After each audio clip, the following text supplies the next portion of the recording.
میں نے یہ مسئلہ واضح کر دیا، آلات تجارت الگ ہے، سامان تجارت الگ ہے۔ سامان تجارت پر زکوٰۃ ہے، آلات تجارت پر زکوٰۃ نہیں ہے۔ اسی لیے جو گھر ہے اس پہ زکوٰۃ نہیں ہے، جو شو روم بنے ہوئے ہیں اس کی قیمت، یا جو پلاٹ رکھے ہوئے ہیں اس کی قیمت، جو سواریاں ہیں جن کے ذریعے ہم کمائی کرتے ہیں، ان چیزوں پر زکوٰۃ نہیں ہے۔ سامان تجارت پر زکوٰۃ ہے، جو ہمارے دکان میں بیچنے کے لیے جو چیز ہے، شو روم میں موٹر سائیکل ہے، ٹریکٹر ہے، یا جو ہے بائک ہے، یا جو ہے کوئی بیچنے والی چیز ہے، کپڑے ہیں، جو بھی چیز ہے بیچنے کی جو چیز ہوتی ہے سامان تجارت، اس پر زکوٰۃ ہوتی ہے۔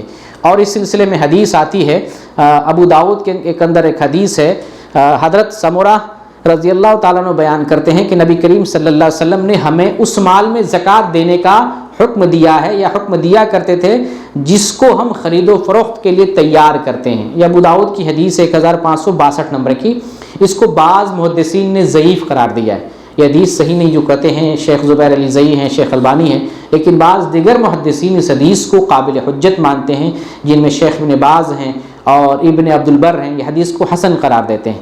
البتہ ایک جو عام حدیث ہے جو ترمذی میں ہے 616 نمبر کی، نبی کریم صلی اللہ علیہ وسلم کا فرمان ہے ادو زکات اموالکم، کہ تم اپنے مال کی زکوٰۃ ادا کرو۔ تو یہاں عام لفظ ہے، جو بھی مال آپ کے پاس ہے اس کی زکوٰۃ ہمیں ادا کرنی چاہیے۔ البتہ اس سلسلے میں شیخ الاسلام امام ابن تیمیہ رحمۃ اللہ علیہ فرماتے ہیں کہ چند لوگوں کے علاوہ، چند جو شاذ لوگ ہیں ان کے علاوہ تمام امت کا، حتیٰ کہ ائمہ اربعہ کا اس بات پر اتفاق ہے کہ سامان تجارت میں زکوٰۃ ہے۔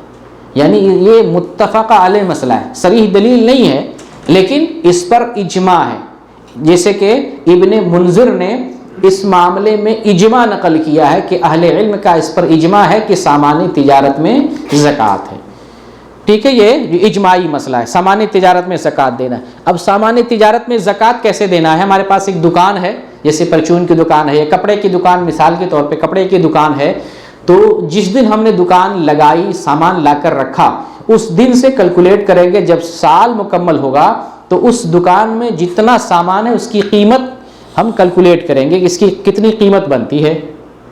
اچھا، وہ قیمت راس المال جسے کہتے ہیں پونجی، وہ قیمت اور جو ہم نے منافع کمایا ہے وہ منافع، دونوں جوڑ کر کے جتنا پیسہ بنے گا اس میں سے زکوٰۃ ادا کریں گے۔ زکوٰۃ کتنا ادا کریں گے؟